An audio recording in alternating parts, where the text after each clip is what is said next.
Ya, Assalamualaikum warahmatullahi wabarakatuh. Selamat pagi semuanya.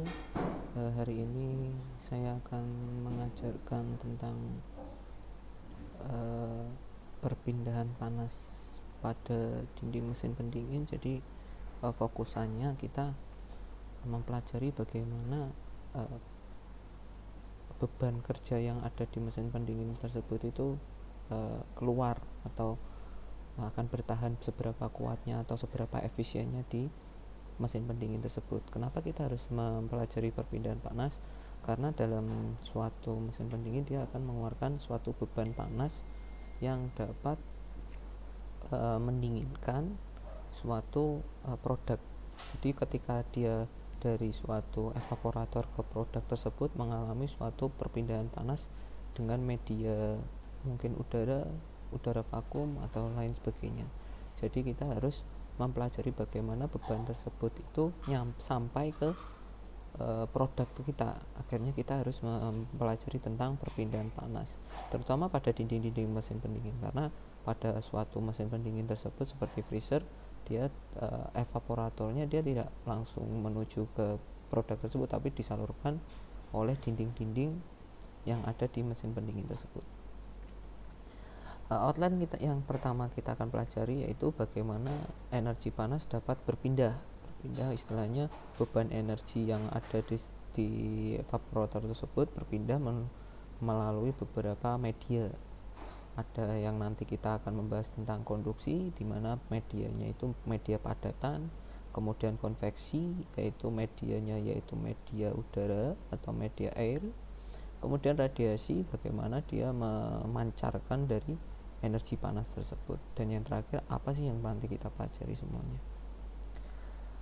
Nah, referensi yang kita gunakan yang pertama kita menggunakan dari kuliah dasar refrigerasi dari Polban Bandung, kemudian ada Yunus Cengel, Heat Transfer Vertical Approach, kemudian ada Fundamental of Heat and Mass Transfer di Bergman dan Incopera pastinya.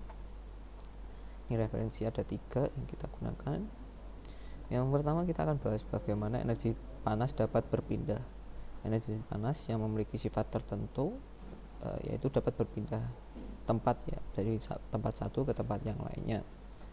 Panas yang dapat berpindah tempat yang lebih dingin. Jadi yang sebenarnya itu yang berpindah itu dari energi panas ke energi yang dingin atau energi yang dengan suhu yang tinggi ke energi yang enggak. Contohnya apa? Contohnya seperti istilahnya ada api tersebut, kita akan dapat menyerap dari energi panas yang dikeluarkan oleh api yang karena api tersebut suhunya lebih tinggi daripada tubuh kita, seperti itu. Jadi diserap oleh tubuh kita, kemudian si api itu kan lebih panas daripada suhu api tersebut lebih panas daripada suhu tubuh kita. Akhirnya yang menyerap adalah suhu kita, suhu tubuh kita, seperti itu. Ada tiga cara untuk perpindahan panas ini. Yang pertama ada radiasi, kemudian konduksi dan konveksi. Nanti kita akan jelaskan di materi subbab berikutnya. Yang pertama kita akan mempelajari tentang konduksi. Apa sih konduksi itu? Jadi perpindahan panas yang melalui suatu media padatan atau solid. Entah nanti solidnya steady state atau tetap di situ atau nanti bisa bergerak. Laju aliran konduksi kalor sebanding dengan luas bidang perpindahan kalor. Jadi karena dia itu benda solid, maka kalornya atau panasnya itu sangat berbanding lurus dengan luasannya. Luasannya ada ini, ada Q per A, jadi berbanding lurus terus ini. Jadi panasnya itu tergantung dari A nya, A dan jenis dari bahan tersebut. Jadi kalau misalkan ada di mesin pendingin, misalkan dia ada mesin pendingin dengan tebalan tertentu dan bahannya tertentu, pasti dia akan sebanding. Kalau misalkan ada perbandingan gitu, ada perbandingan misalkan asbes dengan foam, jadi dia nanti akan berbanding lurus luas permukaannya dan jenisnya apa. Konduktivitas termal atau K merupakan konstanta kesetaraan yang merupakan karakteristik termal dari material atau benda. Jadi suatu material itu memiliki suatu konstanta sendiri atau kesetaraan tentang konduktivitas termalnya. Jadi konduktivitas termal atau konduktivitas panasnya dia itu ada memiliki konstanta sendiri yang akhirnya setiap material dia itu memiliki konduktivitas termal yang berbeda-beda seperti itu. Konduksi pada dinding datar, jadi kita kalau menggunakan rumus kita cukup menggunakan penurunannya itu dari integral Q dari perpindahan 1 ke perpindahan 2 ini titik 1 ke 2. Jadi dari perpindahan panas 1 ke perpindahan suhu 1 ke perpindahan 2 memiliki perpindahan kalor di 1 2. Jadi dari gambar ini kita bisa mengukur, kan tadi saya bilang bahwasanya luas permukaan itu sangat dipengaruhi oleh luasnya ini atau lebarnya dan luas permukaan yang ada di depan kita itu. Kita sudah mengetahui hal tersebut, maka kita bisa mengintegralkan dari Q dx sama dengan min Ka dt. Kenapa Ka dt? Karena konstanta ini jenis bahannya itu ditunjukkan oleh A, luas permukaannya K, kemudian kebalik, konduktivitas atau jenis bahannya ditunjukkan oleh K, kemudian luas permukaan tersebut menjadi A atau luas permukaannya, dan dipengaruhi oleh perpindahan suhu atau selisih suhu dari 1 ke 2 atau 2 ke 1. Kemudian dari integral ini kita mengetahui bahwa perpindahan panas tersebut kita menjadikan Ka per dx delta x, maksudnya delta x dari perpindahan dari sini sampai ke sini dengan panjang tertentu itu dikali T2 min T1 atau perpindahan temperatur tersebut. Dari perpindahan tersebut kita akan mengetahui ternyata dx itu adalah panjang dari bahan itu atau tebal dari bahan tersebut. Bahan tersebut bisa digunakan menjadi L atau tebalnya, dan T1 min T2 atau perpindahan temperaturnya. Misalkan di sini temperatur dalamnya sangat dingin -5, ternyata temperatur luarnya lebih panas. Jadi kan dari T2 ke T1, atau di sini temperatur ruangan yang di Dumai itu sekitar 30-an sampai nanti di dalam dinginnya itu berapa, misalkan di ruangan vakum menjadi 23 derajat, makanya itu nanti jadi T1 min T2 seperti itu.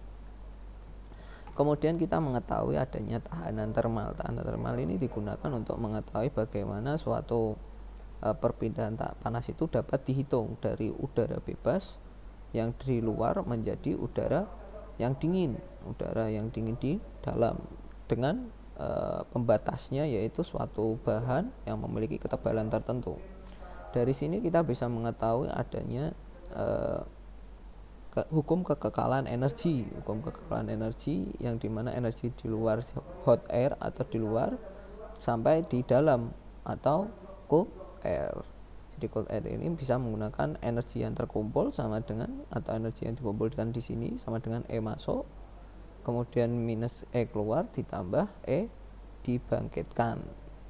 Dari sini kita bisa mencoret mana yang terkumpul kita tidak memerlukan karena di sini tidak ada yang terkumpul.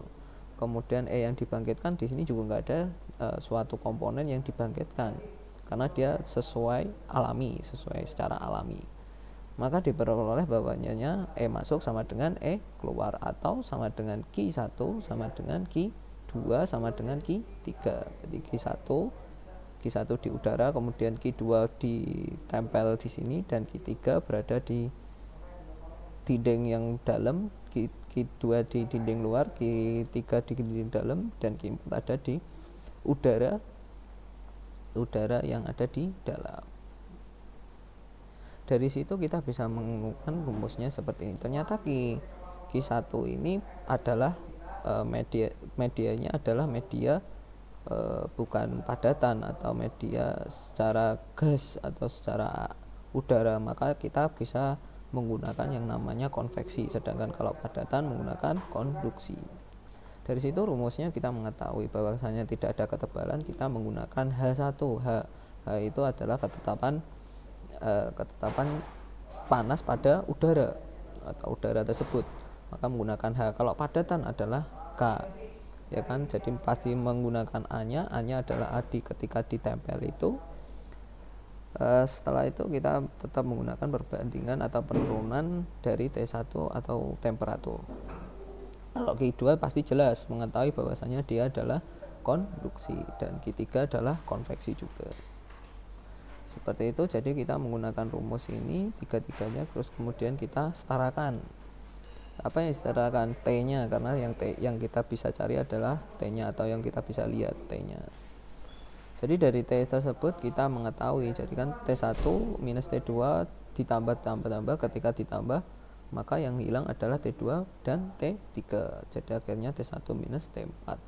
Dari T1 sampai T4 ini bisa mempermudah kita. Ternyata dari T1 sampai T4 ini kita bisa mendapatkan Q1 per H1 kali A1 ditambah dan seterusnya seperti ini. Kita mengetahui bahwasanya nilai T1 min T4 itu bisa dilihat. Karena Q-nya ini itu adalah hukum kekekalan energi, maka kekekalan energi kita bisa mengandaikan bahwasanya Q1 sama dengan Q2, Q3 sama dengan Q.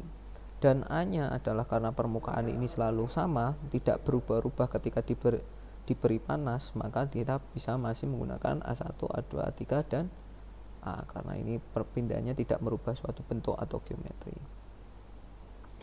Jadi kita bisa menggunakan seperti ini untuk penyelesaiannya. Dari sini kita bisa mengetahui bahwasanya nilai ini itu adalah nilai suatu resistansi atau ketahanan, dibentuk seperti mengandaikan bahwa listrik, berarti Q-nya itu adalah I atau current, sedangkan T-nya adalah voltase, delta V adalah voltase, dan R-nya adalah suatu hambatan yang dinamakan 1 per H2 kali A atau ini. Jadi dari rumus perpindahan panas ini kita bisa mengandaikan bahwasanya dia adalah suatu tahanan listrik, karena dia adalah suatu tahanan perpindahan panas. Jadi seperti itu. Kemudian jadi tahu bahwa R1 adalah seperti ini, bisa dilihat. Sehingga kita kalau mengandaikan bahwasanya R1 suatu tahanan listrik, maka kita bisa mengandaikan bahwasanya tahanan suatu panas adalah seperti ini.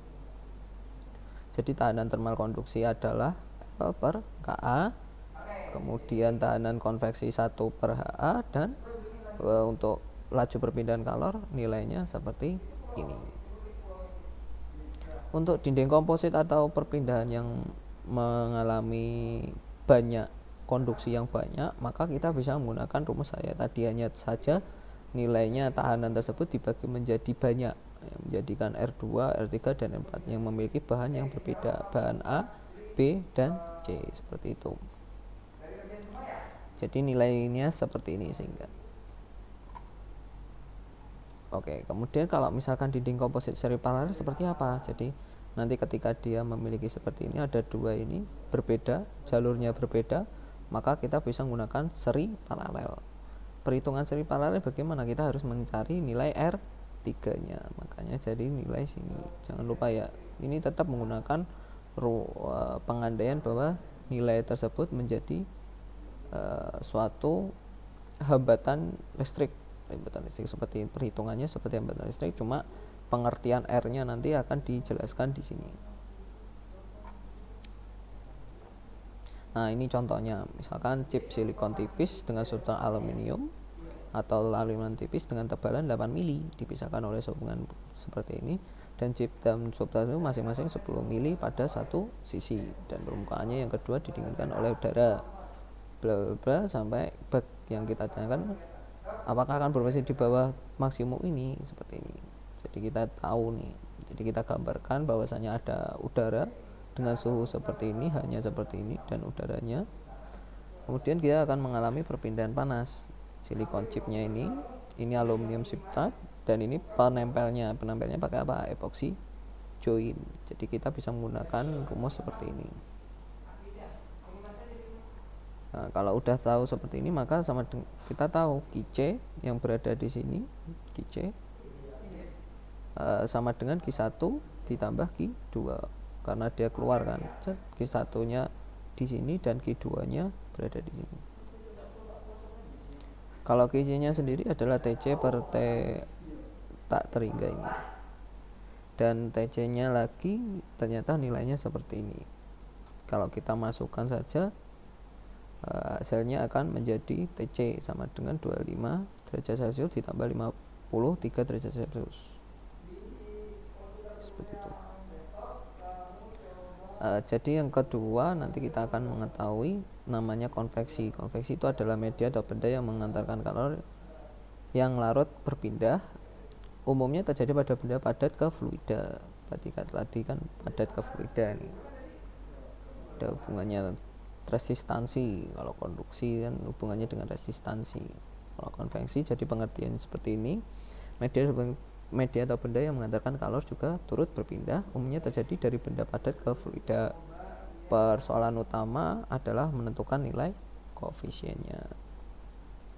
Jadi misalkan dia itu kalau di konveksi akan berhubungan yang namanya lapisan tipisnya, lapisan batas kecepatan, dan lapisan batas termal, ada dua, karena dia dipengaruhi oleh mekanika fluida. Jadi nanti adanya bilangan-bilangan yang ada di sini mungkin yang digunakan adalah Reynolds number. Reynolds number itu mengetahui bahwa dia itu laminar atau turbulen yang kita pernah belajar dulu. Kemudian adanya temperatur, ditambah adanya temperatur maka dipengaruhi adanya batas lapis termalnya. Jadi ada dua. Kenapa batas termal di atas dan batas velocity-nya di bawah? Karena batas termal ini nanti akan dipengaruhi oleh T dan U, kecepatan dan temperaturnya. Akhirnya dia akan semakin ke atas batasnya. Jadi konveksi itu ada dua, ada konveksi bebas dan paksa. Kalau konveksi bebas itu menentukannya dengan geometri dan kasus, sifat fluida dan pada temperaturnya yang tepat ditentukan oleh Grashof number and Rayleigh number. Sedangkan hitungannya menggunakan bilangan Nusselt dan Nusselt number seperti ini. Berarti Nusselt number itu fungsi dari suatu bilangan atau Grashof number dan Rayleigh number. Menentukan nilai H ini gimana caranya ya? Tergantung Nusselt numbernya gitu. Hitung flux, kalor, dan laju aliran kalor. Kemudian yang kedua ada konveksi panas. Konveksi panas yaitu menentukan geometri dan kasus sama. Kemudian menentukan sifat fluida pada temperatur yang tepat, hampir sama.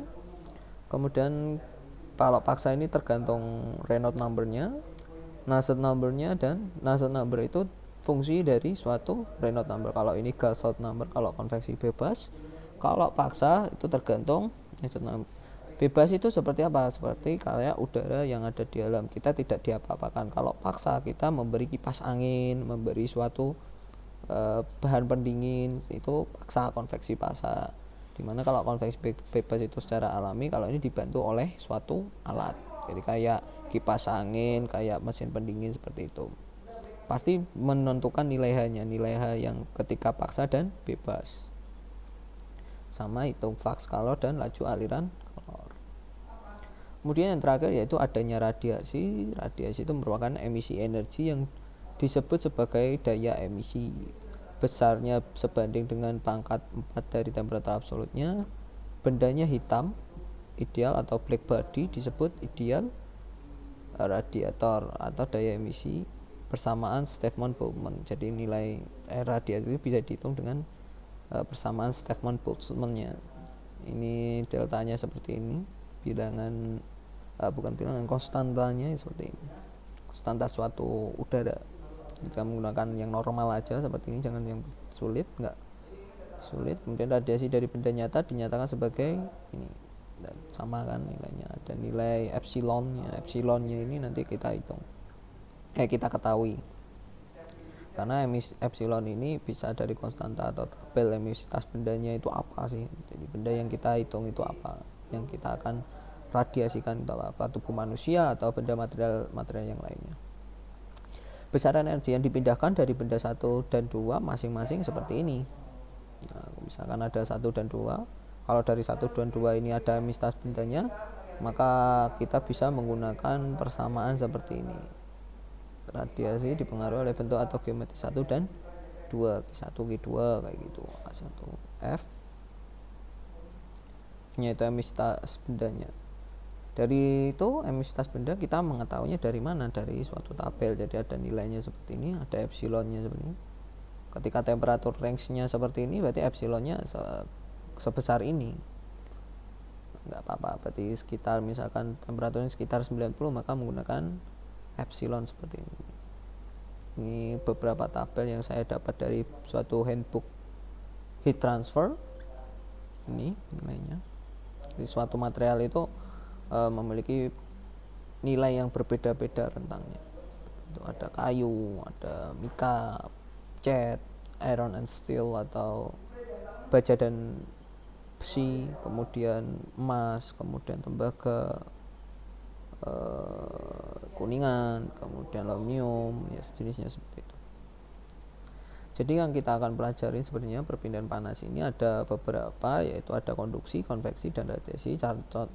Cara perpindahan panas yang ada di mesin pendingin itu ada konduksi, konveksi, dan radiasi. Konduksi sendiri itu dipengaruhi oleh geometri dan waktu, jadi bentuknya, koordinatnya seperti itu. Kemudian waktunya itu apa? Mantap atau transient, secara cepat atau secara steady state atau secara tetap. Kemudian ada konveksi, ada tergantung oleh kasus dan geometrinya. Kalau kasusnya ada paksa dan bebas yang tadi. Kalau geometrinya apa? Sederhana dan kompleks. Sederhana itu misalkan datar, biasa aja, silinder atau bola. Kemudian kalau kompleks itu rangkuman tabung atau yang bagaimana yang lebih rumit. Kalau radiasi tidak ada, hanya sesuai emisivitas benda tersebut, materialnya. Mungkin cukup itu saja. Jadi nanti tugasnya akan mereview jurnal, yang dimana mereview jurnal tersebut itu hanya mencari langkah-langkah perpindahan panas dari suatu cold storage tersebut. Jadi nanti langkah-langkahnya kan menggunakan tahanan panas kan. Jadi langkah-langkahnya seperti apa, coba dirangkum, ditulis tangan, kemudian dikirim seperti itu.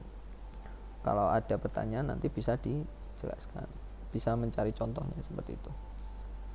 Misalkan saya buka di tugasnya, kita buka tugasnya.